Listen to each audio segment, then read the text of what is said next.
की वीडियो में ऐसे सीख रहे थे कि आत्मिक जीवन क्या है ना। आत्मिक जीवन हमने सीखा कि वो भक्ति से भरा हुआ जीवन है ना। आत्मिक भोजन से जीवित रहने वाला जीवन है, और आज्ञाकारिता का जीवन है, और विश्वास का जीवन है ना। और आज हम और भी आगे देखेंगे कि आत्मिक जीवन क्या है।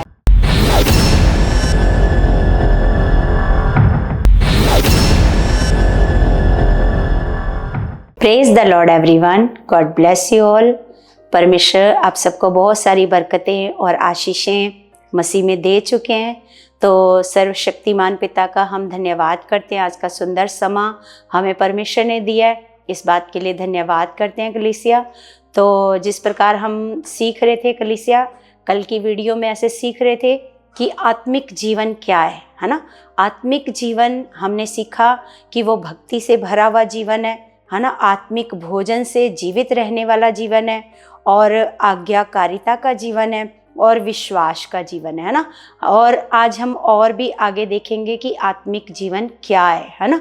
तो कलीसिया आज हम सीखते हैं कि गवाही का जीवन है ना। जो आत्मिक जीवन है वो गवाही का जीवन है। अगर आपका जीवन आत्मिक है तो आपके जीवन में गवाहियाँ तैयार होंगी है ना, गवाहियाँ बनेंगी। बड़े बड़े काम परमेश्वर के आप देखोगे अगर आपका जीवन आत्मिक है। तो हम देखते हैं कलीसिया प्रेरितों की किताब 1 का हम पढ़ते हैं 8।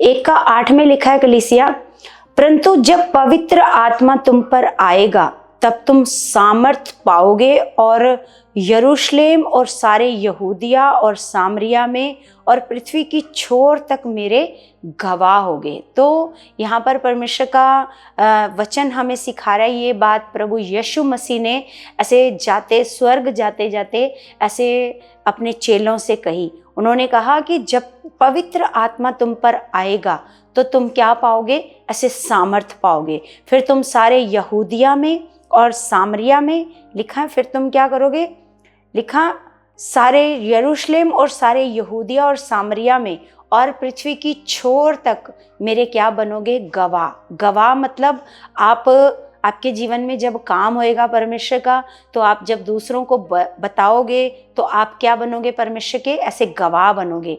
तो ये गवाह बनने का जीवन है। परमेश्वर ने हमें बताया कि जो आत्मिक जीवन है वो गवाह बनने का जीवन है। और आगे एक वचन इसी का हम पढ़ते हैं 3 का हम पढ़ते हैं 15। 3 का 15 में लिखा, और तुमने जीवन के कर्ता को मार डाला जिसे परमेश्वर ने मरे हुओं में से जिलाया, और हम इस बात के हम ऐसे गवाह हैं है ना। तो यहाँ पर भी ऐसे पतरस क्या कर रहा है, पतरस ऐसे गवाह बन रहा है कि तुम लोगों ने क्या करा, जीवन का कर्ता जो प्रभु यीशु मसीह था उसको तुम लोगों ने क्या किया, ऐसे मार डाला। लिखा, और परमेश्वर ने क्या किया, परमेश्वर ने उसको मरे हुओं में से जिलाया है ना। तुम लोगों ने तो जीवन के कर्ता को मार डाला, लेकिन परमेश्वर ने उसको क्या किया, ऐसे जिलाया। और हम इस बात के क्या हैं, गवाह। मतलब परमेश्वर के कामों के हम लोगों को क्या बनना है, गवाह। तो ये जो आत्मिक जीवन है ये गवाही का जीवन है। और आगे हम 5 का पढ़ते हैं, 5 का 32।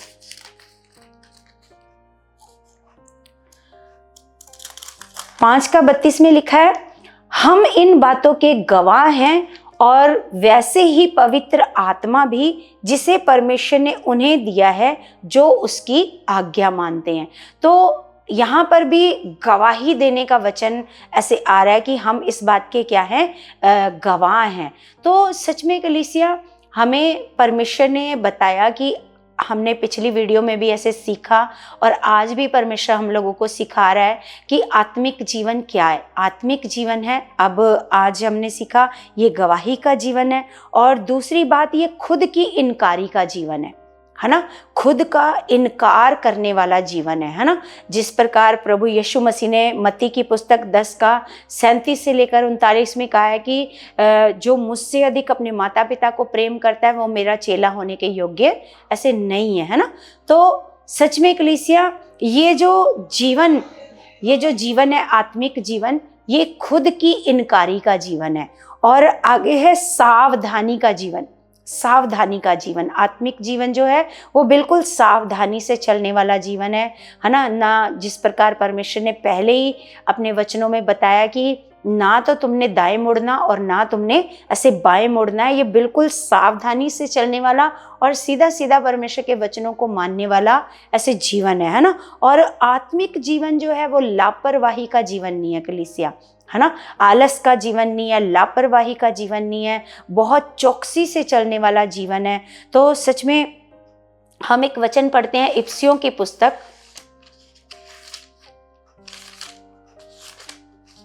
इफिसियों 6 का हम पढ़ते हैं 18। इफिसियों 6 का 18 में लिखा है, हर समय और हर प्रकार से आत्मा में प्रार्थना और विनती करते रहो और इसीलिए जागते रहो कि सब पवित्र लोगों के लिए लगातार ऐसे विनती किया करो। तो जो आत्मिक जीवन है कलीसिया, वो खुद से ज़्यादा दूसरों के लिए क्या करता है, ऐसे चिंता करता है, दूसरों की भलाई के बारे में सोचता है। जिस प्रकार प्रभु यीशु मसीह ने क्या किया, अपने बारे में नहीं सोचा, अपने आराम के बारे में नहीं सोचा, उन्होंने हम सब के लिए इतना दर्द सहा, इतना दुख सहा। तो जैसे हमने ऐसे सीखा था कि प्रभु यीशु मसीह दुख उठाकर हमें क्या देके गए हैं, ऐसे आदर्श दे करके गए हैं कि हम उनके पद चिन्हों पर ऐसे चलें। तो सच में हमें परमेश्वर ने ऐसे सिखाया है कलीसिया कि ये जो आत्मिक जीवन है ये लापरवाही से जीने वाला जीवन ऐसे नहीं है। तो जैसे हम देखते हैं पहला थिस्सलुनीकियों 5 का हम पढ़ेंगे 6। लिखा, सदा आनंदित रहो, निरंतर प्रार्थना में लगे रहो, है ना। यहाँ पर 5 का हम पढ़ेंगे, पहला थिस्सलुनीकियों 5 का 6 में लिखा है, इसलिए हम दूसरों के समान सोते ना रहें पर जागते और सावधान रहें। हम दूसरों के समान क्या ना रहें, ऐसे सोते ना रहें, है ना। इसीलिए परमेश्वर का वचन हम लोगों को कहता है कि जो आत्मिक जीवन है वो आलस का जीवन नहीं है, लापरवाही का जीवन नहीं है। यहाँ पर परमेश्वर का वचन हम लोगों को सिखा रहा है कि हम दूसरों के समान जो आत्मिक जीवन नहीं जी रहे हैं, जो भी शारीरिक जीवन जी रहे हैं, हम उनके समान सोते ना रहें पर जागते और सावधान रहें, है ना। ये हमें हमारा परमेश्वर का वचन ऐसे हमें हमारा पिता परमेश्वर अपने वचनों के द्वारा सिखा रहा है कि सच में हमें, अगर हम आत्मिक जीवन नहीं जी रहे हैं तो कभी भी हमारा परमेश्वर हमारे जीवन से प्रसन्न नहीं है। क्योंकि परमेश्वर ने साफ बताया कि वो शारीरिक जीवन से प्रसन्न नहीं होता। कौन से जीवन से प्रसन्न होता है? क्योंकि जो शारीरिक दशा में जीवन बिताते हैं वो अपने जीवन से कभी भी परमेश्वर को प्रसन्न नहीं कर सकते। अगर परमेश्वर को प्रसन्न करना है, अगर परमेश्वर को खुश करना है, तो उसके लिए हमारा जीवन क्या होना चाहिए? आत्मिक होना चाहिए। अब परमेश्वर हमें सिखा रहा है कि आत्मिक जीवन में क्या क्या होता है, हम क्या क्या काम करें कि हमारा जीवन आत्मिक हो। अब ये परमेश्वर हमें सिखा रहा है कि दूसरों के समान तुमने क्या नहीं करना, ऐसे सोते नहीं रहना, है ना। और लिखा है पर जागते और क्या रहना है, ऐसे सावधान रहना है। और आगे एक वचन लिखा है, लूका की किताब में पढ़ेंगे, लूका 21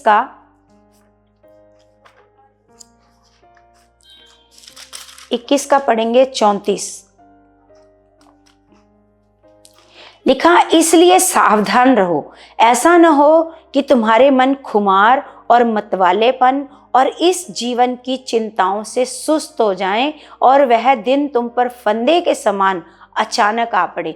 अब परमेश्वर अगर कोई आलसी है, कोई सुस्त है, परमेश्वर के कामों में आलस करता है, परमेश्वर के कामों में सुस्त है, तो कलीसिया फिर उसका जीवन आत्मिक ऐसे नहीं है। क्योंकि परमेश्वर को ना आलस पसंद है और ना सुस्ती पसंद है। तो यहाँ पर परमेश्वर का वचन हम लोगों को सिखा रहा है कि परमेश्वर का वचन कह रहा है कि इसलिए सावधान रहो, ऐसा ना हो कि तुम्हारे मन खुमार और मतवालेपन और इस जीवन की चिंताओं से सुस्त हो जाए और वह दिन तुम पर फंदे के समान अचानक आ पड़े। क्योंकि परमेश्वर हम सबका बचाने वाला है, हम सबका बचाने वाला परमेश्वर है। और परमेश्वर कभी नहीं चाहता कि हमारे जीवन में कोई इस प्रकार का हालात आए, कोई इस प्रकार की परेशानी आए। इसलिए परमेश्वर पहले ही अपने वचनों से हम लोगों को क्या करते हैं, ऐसे सावधान करते हैं, हमें सिखाते हैं परमेश्वर के साथ जीना, परमेश्वर के साथ चलना सिखाते हैं, और आत्मिक जीवन कैसे जिया जाता है ये अपने वचनों से ऐसे सिखाते हैं।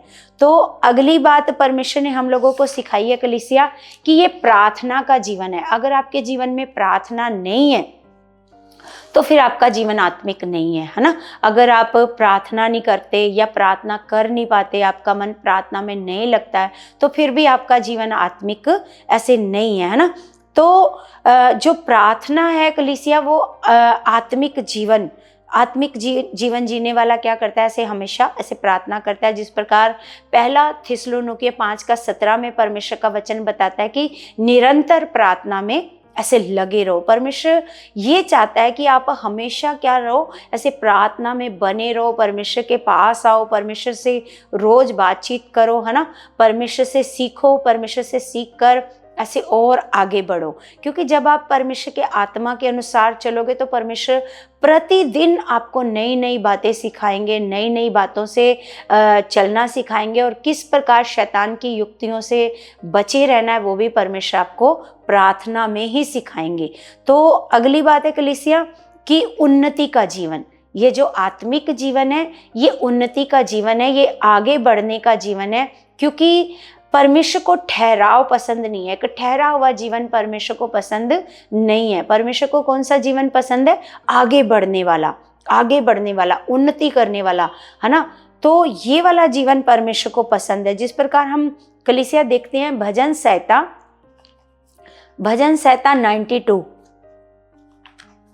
92 का हम पढ़ते हैं 12। तो लिखा, धर्मी लोग खजूर के समान फूलेंगे फलेंगे और लबानोन के देवदार के समान बढ़ते रहेंगे। तो जो धर्मी होंगे, धर्मी कौन होंगे, जो परमेश्वर की आज्ञाओं को मानते होंगे, परमेश्वर के वचनों पर चलते होंगे, है ना, परमेश्वर के कहे अनुसार करेंगे, जैसा परमेश्वर चाहता है वैसा करेंगे, तो वो लोग क्या होंगे, ऐसे धर्मी होंगे। धर्मी होने के लिए हमें प्रभु यीशु मसीह पर विश्वास करना पड़ेगा। क्योंकि कलीसिया हम जानते हैं जब हम प्रभु पर विश्वास नहीं करते थे तो हम पापी थे, लेकिन आज हम प्रभु पर विश्वास करते हैं तो आज हम क्या हैं, धर्मी। तो धर्मी लोग क्या होंगे, धर्मी लोग खजूर के पेड़ के समान फलेंगे फूलेंगे। क्योंकि हम देखते हैं कलीसिया, खजूर का जो पेड़ है वो रेगिस्तान में भी हरा भरा रहता है, रेत में भी लग जाता है, वहाँ पर भी क्या है, हरा भरा रहता है, क्योंकि उसको ज़्यादा पानी की ज़रूरत नहीं होती। और फिर भी और सालों तक उसकी उम्र जो होती है वो बहुत लंबी होती है खजूर के पेड़ की, और वो फल देता रहता है। तो इसलिए खजूर के पेड़ का उदाहरण परमेश्वर के वचन में दिया गया है कि धर्मी लोग खजूर के समान फलेंगे फूलेंगे, है ना, और लबानोन के देवदार के समान बढ़ते रहेंगे, है ना। जो लबानोन के देवदार के पेड़ जो होते हैं कलीसिया, वो बहुत ऐसे ऊपर तक चले जाते हैं, बहुत लंबे, बहुत उनकी लंबाई होती है। तो इस प्रकार परमेश्वर ने इन दोनों ऐसे पेड़ों का ऐसे उदाहरण दिया है ना, फलने फूलने वाला और ऊंचाई पर जाने वाला। क्योंकि आत्मिक जीवन जो है वो उन्नति का जीवन है, वो ठहराव वाला जीवन नहीं है, वो रुकने वाला जीवन नहीं है कि आप जैसे प्रभु में आए थे आज भी आपकी वैसी सेम कंडीशन है, वैसे ही सेम हालात हैं, वैसे ही आपका जीवन है, वैसे ही आपका मन है, वैसे ही आपकी सोच है, वैसे ही आपका स्वभाव है। तो ये परमेश्वर को पसंद नहीं है। परमेश्वर ये चाहता है कि आपके जीवन में बढ़ोतरी हो, बढ़ोतरी का जीवन, है ना। तो आगे हम नीति वचन 4 का हम पढ़ते हैं 18।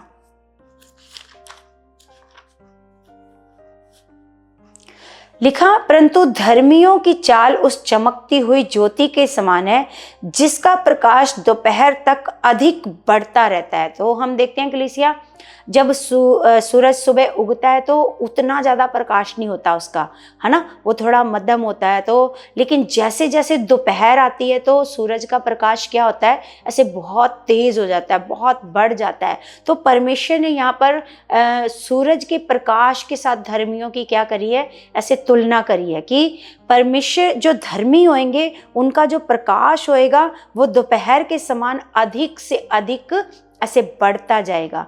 तो सच में कलीसिया, परमेश्वर के वचनों से हम सीखते हैं कि परमेश्वर को कौन सा जीवन पसंद है, उन्नति वाला, बढ़ोतरी वाला जीवन परमेश्वर को पसंद है। और आगे परमेश्वर का वचन सिखा रहा है कि परमेश्वर को सौंपने का जीवन, है ना, परमेश्वर को सौंपने वाला जो जीवन है वो आत्मिक जीवन है ना। अपनी चिंता नहीं, अपनी फिक्र नहीं, हर चीज़ को किसको, ऐसे परमेश्वर को सौंपना। जिस प्रकार हमने ऐसे रोमियो की पुस्तक में देखा, हम पढ़ते हैं रोमियो की पुस्तक में 6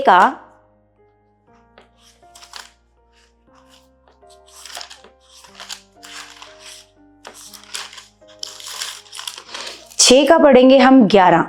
तो लिखा है, ऐसे ही तुम भी अपने आप को पाप के लिए तो मरा, परंतु परमेश्वर के लिए मसीह यीशु में जीवित समझो, है ना।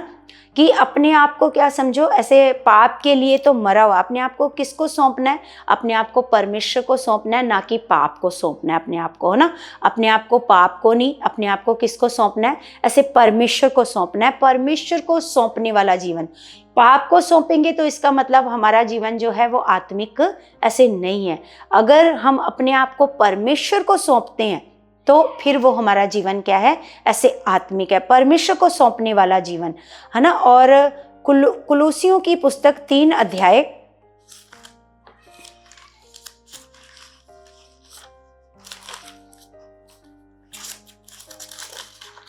3 का हम पढ़ेंगे, 3 का 3। तो यहां पर लिखा है, क्योंकि तुम तो मर गए और तुम्हारा जीवन मसीह के साथ परमेश्वर में ऐसे छिपा हुआ है। हमारा जो जीवन है वो किस में छिपा हुआ है, मसीह के साथ ऐसे परमेश्वर में ऐसे छिपा हुआ है। तो हम अपने आप को पाप में मरा हुआ समझें और अपने आप को अगर हमने आत्मिकता में जीवित रखना है तो हम अपने आप को किसको सौंप दें, अपने जीवन को परमेश्वर के हाथों में ऐसे सौंप दें, है ना। और एक वचन हम और पढ़ते हैं, गलातियों की पुस्तक, गलातियों की पुस्तक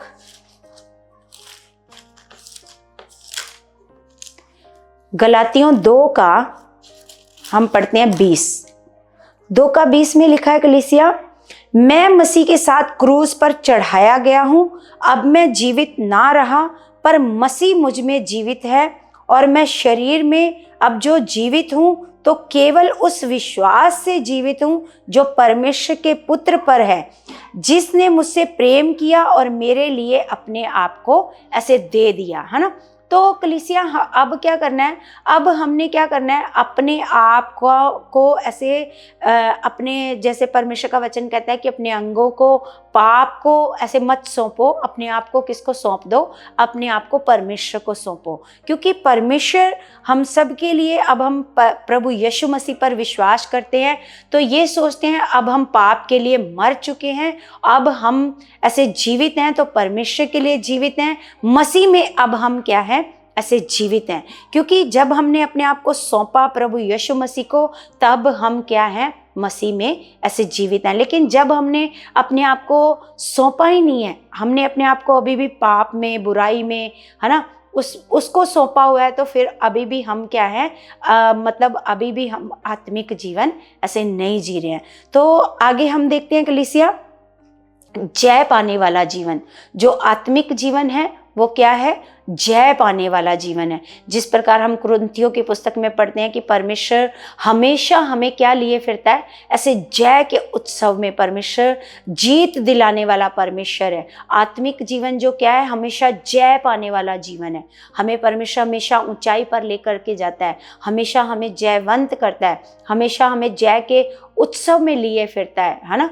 तो सच में कलीसिया, अगर आपका जीवन परमेश्वर के साथ पूरी रीति से आप खरे हो, आत्मिक जीवन जी रहे हो, तो सच में परमेश्वर क्या करेगा, हमेशा आपको जयवंत करेगा, क्योंकि ये जीवन ही जयवंत का जीवन है। तो सच में कलीसिया, हमें हमारा परमेश्वर से सिखाता है, हमारे जीवन में परमेश्वर सिखा रहा है कि जो आत्मिक जीवन है, अगर हम सिर्फ नाम से बोलें कि हाँ अब पवित्र आत्मा हमारे पास है, वो हमारे अंदर है, वो हमारे अंदर काम कर रहा है, तो इतना काफ़ी नहीं है ना। इसको हम आत्मिक जीवन नहीं कह सकते हैं, क्योंकि हमें परमेश्वर ने सिखाया कि जब हमें आत्मिक जीवन जीना है तो हमारे अंदर क्या क्या क्वालिटीज़, किस तरह का जीवन होता है आत्मिक जीवन क्या है, किस तरह का होता है ना। तो परमेश्वर ने हमें बताया कि किस तरीके का जीवन होता है, उसमें क्या क्या बातें होती है, क्या क्या परमेश्वर की क्वालिटीज़ होती हैं पवित्र आत्मा का जीवन जीने के लिए, है ना। तो कलीसिया सच में परमेश्वर बहुत महान है, परमेश्वर बहुत दयालु पिता है, जिसने हम सबको अपना पवित्र आत्मा देकर, है ना, परमेश्वर ने हम लोगों की बुद्धि को खोला, हमें समझ दी है कि हमें बुराई से बचना है, पाप से बचना है और हमें अपने आप को परमेश्वर को सौंपना है। हमें कौन सा जीवन जीना है, परमेश्वर के साथ चलने वाला जीवन जीना है। तो उसी जीवन को परमेश्वर आत्मिक जीवन कहता है ना। तो सच में कलीसिया, मेरा विश्वास है कि आज का ये जो वचन खुदावन ने दिया है, सच में ये आपके लिए बड़ी आशीष का कारण है। और मेरा विश्वास है कि इन वचनों को सुनकर सच में आपका मन भी ऐसे करेगा कि हम भी ऐसे चलेंगे, हम भी आत्मिक जीवन जिएंगे, तो परमेश्वर के साथ और आगे बढ़ेंगे। क्योंकि जो आत्मिक जीवन है कलीसिया, वो परमेश्वर के साथ नॉर्मल जीवन जीने वाला नहीं है, ये एक खास जीवन है और बड़ी सावधानी के साथ इस जीवन को जीना है, बड़ी चौकसी में रहना है, ताकि परमेश्वर का वचन कहता है कि चौकस रहो, है ना। परमेश्वर हमें चौकस रहने को कहता है कि शैतान क्या ना कर सके तुमको, ऐसे गर्जने वाले शेर के समान वो तो ताक में रहता है, लेकिन तुम क्या रहो, ऐसे चौकस रहो कि वो फाड़ ना खाए, है ना। कभी भी शैतान को मौका ना दो, है ना, क्योंकि परमेश्वर हर पल हमारे साथ है। परमेश्वर का आत्मा हर पल हमें सिखाता है, हर पल गाइड करता है कि कौन सा काम शारीरिक है, कौन सा काम दुष्ट की ओर से है और कौन सा काम परमेश्वर की ओर से है। परमेश्वर हमें हम लोगों को बुद्धि देता है, समझ देता है, हम लोगों को बढ़ाता है, परमेश्वर हम लोगों को ब्लेस करता है। जो काम कठिन है ना, परमेश्वर कहता है जो काम तेरे लिए कठिन है, तो परमेश्वर कहता है मेरे लिए क्या है, आसान है।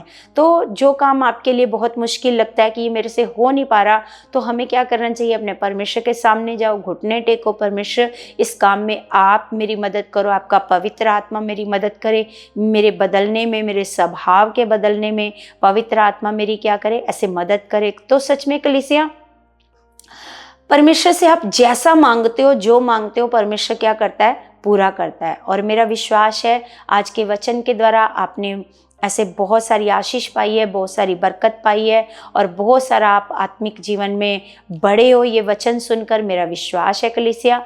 और परमेश्वर आपको बहुत सारा ब्लेस कर चुके हैं, आत्मिक जीवन में बहुत बढ़ा चुके हैं यीशु मसीह के नाम से। तो कलीसिया, जिस प्रकार मैं हर वीडियो में आपसे ऐसे रिक्वेस्ट करती हूँ कि आपने इस चैनल को क्या करना है, इस चैनल को जब आपने सब्सक्राइब करना है और आगे से आगे आप एक ऐसे मन तैयार करो कि आपने क्या करना है, हर दिन जितने भी आपके कांटेक्ट में लोग हैं, है ना, चाहे वो विश्वासी हैं या नहीं है, आपने उन सबको एक बार इस वीडियो को सुनकर सबको शेयर करना है। जब आप ऐसा मन तैयार करोगे तो ये भी परमेश्वर के लिए क्या है, एक सेवा है। आप भी सुसमाचार का कार्य कर रहे हो, आप लोगों तक क्या पहुंचा रहे हो, सुसमाचार पहुंचा रहे हो। जब आप खुदा के वचनों को आगे आगे ऐसे फैला रहे हो तो आप सुसमाचार का काम कर रहे हो ना। तो आपने इसको ऐसे आगे से आगे शेयर करना है। और एक काम आपने और करना है कलीसिया, कि इस वीडियो को आपने जो लाइक वाला बटन है, उस लाइक वाले बटन को दबाना है। जो थंब का बटन बना होता है उसको आपने दबाना है और इस वीडियो में आपने कमेंट भी करना है ना। तो परमेश्वर आपके साथ है, परमेश्वर आपको ब्लेस करेगा और इस काम में परमेश्वर आपको और बढ़ाएगा कलीसिया। क्योंकि जब आप इस वीडियो को ज़्यादा शेयर करोगे तो ये वीडियो बहुत सारे लोगों तक जाएगी और बहुत सारे लोगों के लिए ये आशीष और बरकत का कारण बनेगी, है ना। तो परमेश्वर आप सबको भी बहुत ब्लेस कर चुके हैं यीशु के नाम से। तो अब हम सब अपने हाथों को उठाते हैं और प्रार्थना में जाएंगे अपने परमेश्वर के आगे। स्वर्गीय पिता, मैं आपका धन्यवाद करती हूँ परमेश्वर जी, आप महान खुदा हो, आप सामर्थी परमेश्वर हो पिता, आप दया के धनी परमेश्वर हो पिता, आप प्रेम करने वाले, दया करने वाले परमेश्वर हो खुदावन। मैं आपके बच्चों को खुदावन, जो भी इस वीडियो को सुनते हैं खुदावन परमेश्वर, जो भी परमेश्वर इस वीडियो को आगे शेयर करते हैं पिता परमेश्वर जी, पिता उन सबको तेरे हाथ में देती हूँ खुदावन। जो इस वीडियो को सुन रहे हैं उन सबको खुदावन तेरे हाथ में देती हूँ खुदावन। पिता परमेश्वर, तेरा सामर्थी आत्मा, तेरी ग्रेस, तेरी सामर्थ पिता इनके जीवनों में काम करे खुदावन। पिता परमेश्वर, जो भी बुराइयां पिता परमेश्वर, जो भी शरीर से चलने वाले काम है खुदा, इनके जीवन जीवनों से इसी घड़ी खत्म हो जाए यीशु के नाम से। खुदा आज से इनका मन नया हो जाए, आज से इनकी बुद्धि, इनकी सोच नहीं हो जाए खुदावंद। पिता परमेश्वर सच में ये डिसीजन ले खुदावंद आपके साथ चलने का, वफादारी से जीने का। परमेश्वर आपके साथ ये डिसीजन ले मेरे खुदावंद।